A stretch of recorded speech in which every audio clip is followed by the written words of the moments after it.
오늘은 이사야 64장 말씀입니다. 이 말씀도 이어지는 63장에서부터 이어지는 기도입니다. 그러니까 지금 기도를 드리는 것이 지금 현실에 있습니다. 그러니까 앞에서는 우리가 미래의 이상을 이렇게 바라봤잖아요.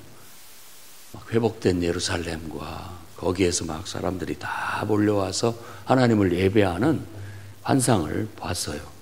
그런데 지금 현실은 성전은 불타서 파괴됐고 없어졌고, 지금은 포로로 끌려가서 이제 기다리고 있고, 그런 상황 속에서 할 수 있는 것은 하나님께서 주신 말씀처럼, 주님이 보여주신 환상처럼 이루어지는 거라고 봐야 되겠죠. 그러니까 그게 이루어지기 위해서 하나님께 기도를 드리는 겁니다.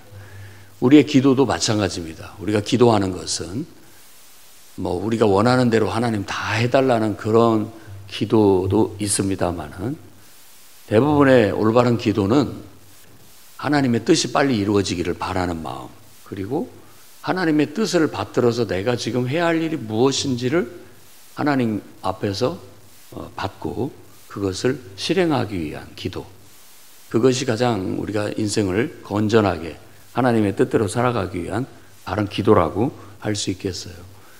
그러니까 하나님 뜻이 하늘에서 이루어진 것처럼, 하나님이 계획하고 계신 것처럼 이 땅에서 빨리 이루어지게 해주십시오.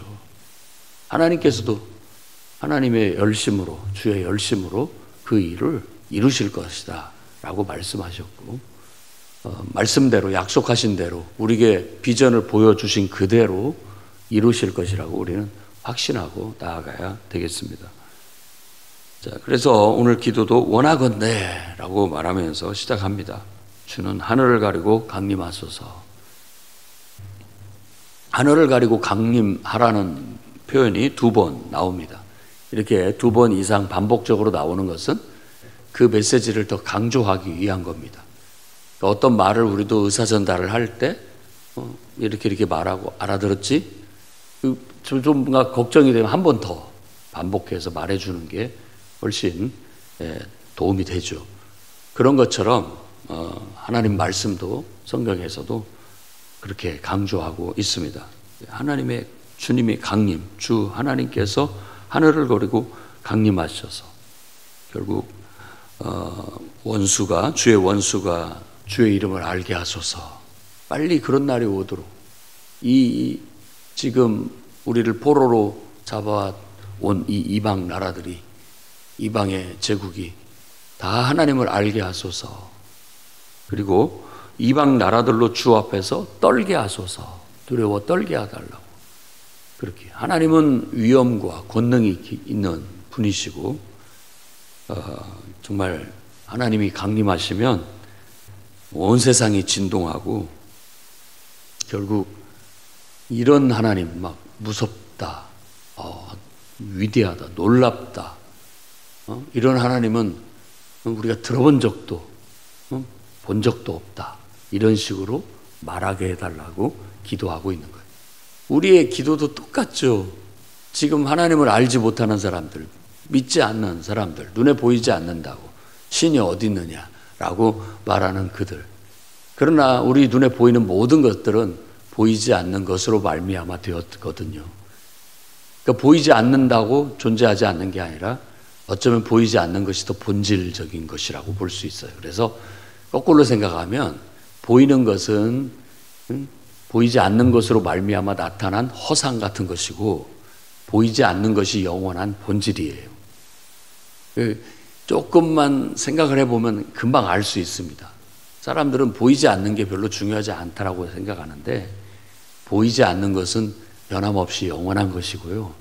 우리 눈에 보이는 것은 그 보이지 않는 것에 의해서 이렇게 마치 이렇게 빛을 쏘면 그것이 어떤 현상으로 나타나는데, 그건 그냥 허상에 불과한 것이죠. 그래서 결국은 다 사라져가고 마는 겁니다. 근데 보이지 않는 건 영원한 거예요. 하나님은 영원하시고, 우리가 그 하나님과 연결되게 된다면 우리도 영원한 생명을 얻게 되고 존재가 될 수 있다. 영생을 우리가 감히 말할 수 있는 것은 우리가 대단해서가 아니라 결국 우리를 창조하신 그 영원하신 모든 생명의 본질 되신 그분과 연결될 때 우린 그분 안에서 영원할 수 있다라는 걸 알 수 있죠. 그런데 그 하나님을 무시하고 살아갑니다. 그런데 어느 순간 그 존재를 느낄 때가 있어요. 대자연 앞에서, 또 대재앙 앞에서, 또 어떤 막 신비한 현상 앞에서, 또 그런 어떤 것들을 마주쳤을 때, 와, 감히 인간은 아무것도 아니구나, 이런 것들을 느끼게 되는 거죠. 우리가 젊어서 힘있고 그랬을 때는 전혀 그런 생각들을 잘 못하다가 힘이 없고 특히나 이제 병이 들거나 병상에 누워 있는 신세가 된다면 그걸 보는 사람이나 자신이나 인간은 아무것도 아니구나, 아무것도 아니구나, 정말 아무것도 아니구나라는 걸 그때서 알게 됩니다. 그러기 전에 우리가 창조주 하나님을 기억하는 것이 중요하죠. 그래서 우리가 힘이 있을 동안 하나님을 인정하고 그분과 모종의 이 내면에 그분을 소통해서 그분을 내 이 유한한 그분의 뜻을 내 삶에서 이렇게 펼치고 살아가는 것이 내 본분이구나 라는 걸 알게 되는 것, 그것이 필요한 겁니다. 그래서 이런 하나님은 듣도 보도 못한 분이구나, 이걸 깨우치는 거. 사람들이 내가 성경도 무시했고 하나님도 무시하고 그냥 내 눈에 보이는 게 전부인 줄 알았는데 아니구나, 정말 하나님이 계시구나, 하나님에 의해서 모든 게 창조됐고 내가 이렇게 호흡하고 사는 것도 다 신의 은총이구나, 비로소 알고 이 세상을 바라보면 하나님의 위엄이 느껴지고 하나님의 위대함이 느껴집니다. 그러니까 찬양이 절로 나오는 거죠. 그냥 하나님은 와 대단하시다, 이런 말이 나오게 되는 거예요. 정말 듣도 보도 못한 하나님이시구나, 이렇게 깨닫게 되는 거. 그러니까 하나님이 빨리 강림하셔서 사람들을 깨우치시기를, 이렇게 하나님이 그런 모든 사람을 변화시켜 주시기를, 깨우쳐 주시기를, 그리고 세상을 하나님이 말씀하신 대로 그런 하나님 세상이 될 수 있도록 그렇게 역사해 달라고 우리는 기도할 수밖에 없죠. 지금 이사야도 또 이스라엘 백성도 그게 바로 그들의 간절한 기도였다고 할 수 있습니다. 하나님의 강림, 빨리 주님 오시옵소서. 그래서 우리도 이제 주님의 사실 재림이라는 것이 현실, 지금 우리가 살아가는 현재 속에 하나님의 임재의 의미도 있습니다. 그리고 더 나아가서는 빨리 주님이 완벽하게 정말 예언하신 대로 호령과 천사장의 나팔과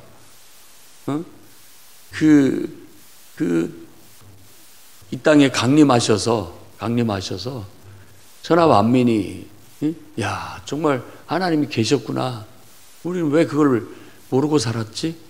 라고 정말 회개하고 깨닫고 그들을 하나님이 심판하시고 이 땅의 모든 악을 또 저주를 다 걷어내시고 우리에게 약속하신 그 정말 영원한 하나님 나라 빨리 허락해 주시기를 간절히 바라는 기도, 그 소망 속에 살아가야 되겠습니다.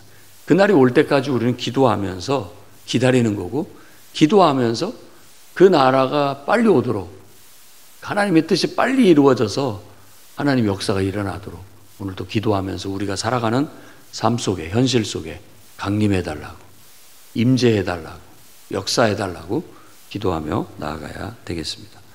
다음에 5절에서 7절 말씀에는 바로 반성이 나옵니다. 회개.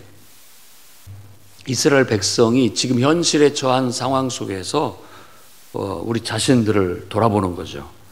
그래서 하나님은 공의를 기뻐하시고 공의를 기쁘게 행하는 자를, 공의를 기쁘게 행하는 자, 그리고 주의 길에서 주님을 기억하는 자를 선대하시거늘 주님의 길에서 주를 기억하는 자, 하나님의 뜻과 계획에 맞춰서 동행하는 사람들을 말한다고 볼 수 있겠습니다.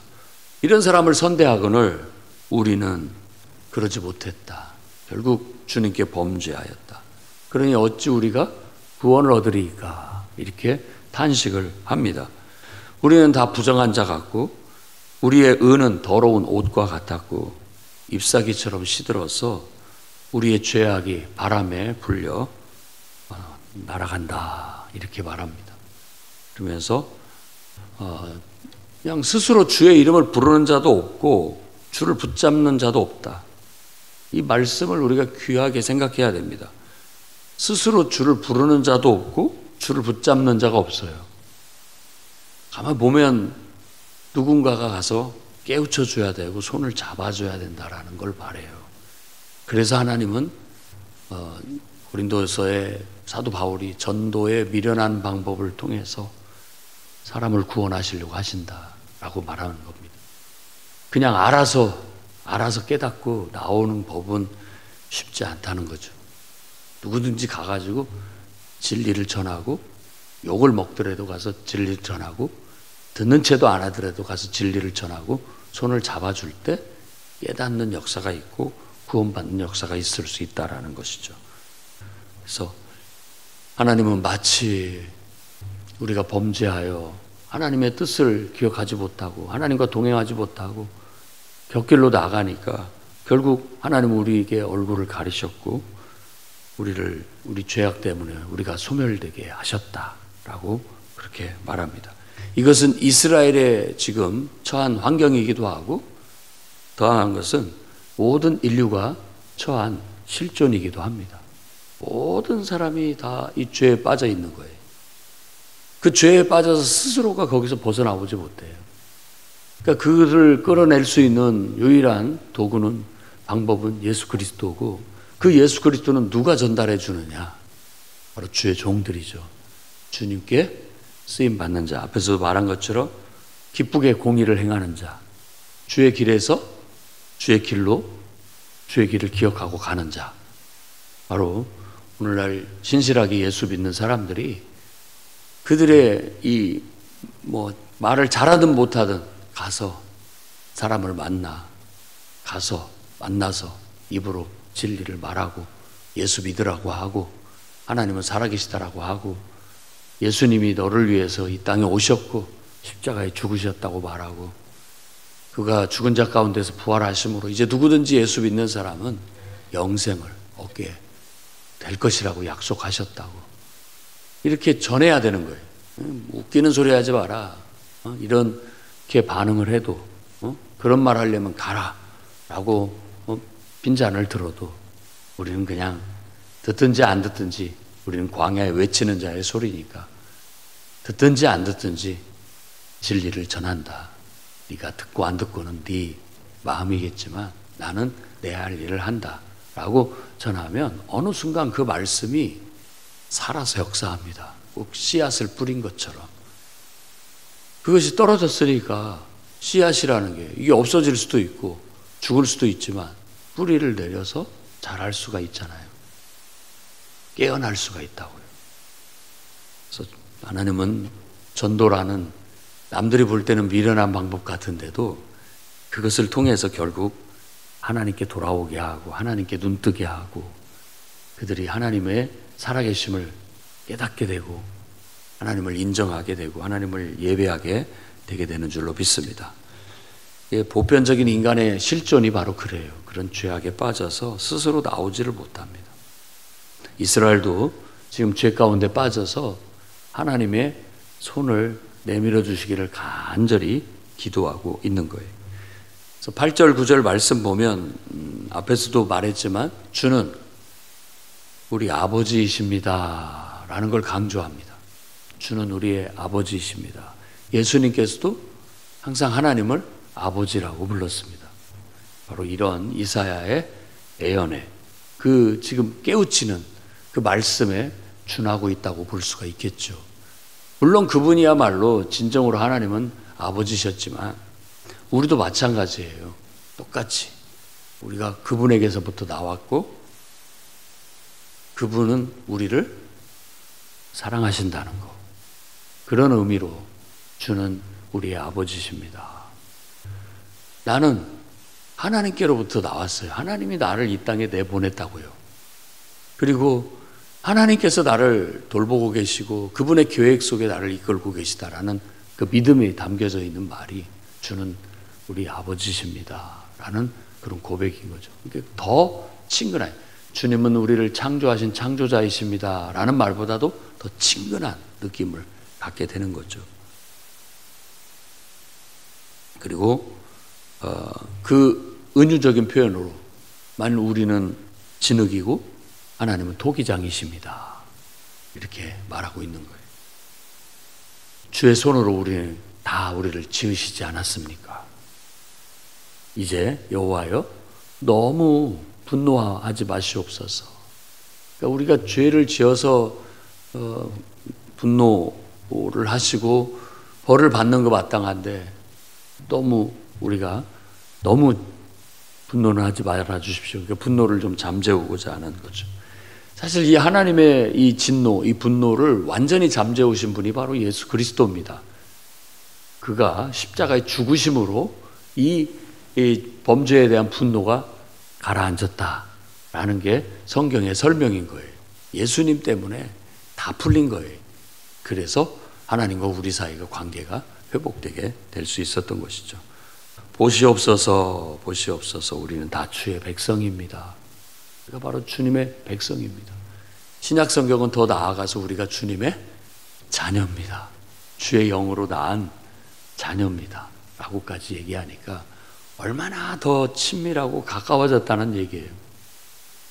그래서 마치 우리가 아버지와 아들의 관계처럼 친밀하게 꼭 닮았고 마음이 서로 통하고 또 대화가 되고 늘 뭔가 뗄래야 뗄 수 없는 그런 관계로 이해하고 그런 관계를 유지하는 것이 바람직하다고 볼 수 있습니다. 지금 처해진 현실은 주의 거룩한 성읍 시온 예루살렘이 광야가 됐고 황폐해졌다라는 사실이에요. 이 미래의 이상은 예루살렘이 다시 막 새 단장을 해가지고 이제는 이스라엘 사람만이 아니라 이방인들까지 다 와서 함께 예배하는 그런 부흥을 내다보고 있는데 미래 비전을 내다보고 있지만 지금 처한 현실은 웬걸요 아무 기미가 없어요. 아무런 그런 일이 일어날 수 있다는 건 지금 상황에서는 불가능해 보이는 거예요. 왜? 예루살렘은 이미 다 폐허가 돼버렸어요.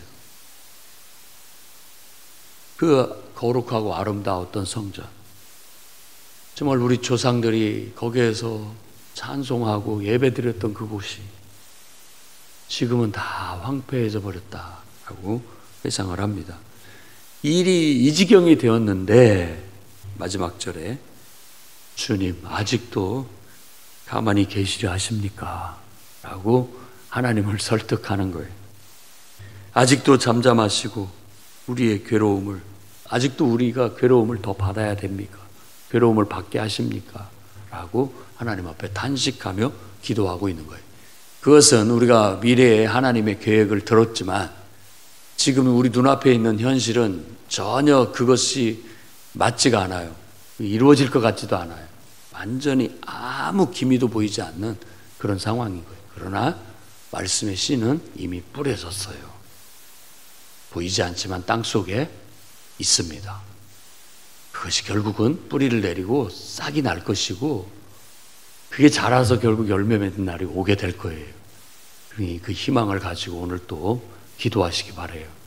하나님이 여러분에게 주신 약속의 말씀은 정말 세계 모든 민족 위에 뛰어나게 하고 정말 복을 받게 하겠다. 형통하게 하겠다. 내가 너로 모든 사람들이 복을 받게 하겠다라는 약속의 말씀은 이미 여러분 속에 또 하나님의 말씀은 심어졌습니다. 여러분 기도하고 계속 하나님과 동행하면 결국 그것은 싹이 나게 될 것이고 자라서 30배, 60배, 100배의 결실을 맺음으로 하나님의 영광을 드러내게 되실 겁니다. 그날이 올 때까지 좌절하고 포기하지 말고 힘을 내서 끝까지 믿음으로 말씀 붙잡고 기도하며 성취해 나가시기를 주의 이름으로 축원합니다. 기도하겠습니다. 거룩하신 주님, 오늘도 하나님의 말씀으로 우리가 위로를 삼습니다. 주님은 사랑이 많으시고 하나님은 우리 아버지이시며 우린 주의 백성이요 주님이 직접 낳으신 자녀입니다. 주의 영을 우리에게 두사 주님의 뜻을 우리를 통해서 행하시옵고 하나님의 역사가 성취되게 해 주옵소서. 눈앞에 있는 현실은 이상과 맞지 않고 정말 척박하고 황폐한 현실이지만 그래도 그 가운데 하나님 말씀의 씨가 뿌려지게 하시고 그것을 가꾸고 돌봄으로 자라는 걸 보게 하시고 꽃이 피는 걸 보게 하시고 풍성하게 열매 맺는 걸 보게 하여 주시옵소서. 예수님 이름으로 기도드립니다.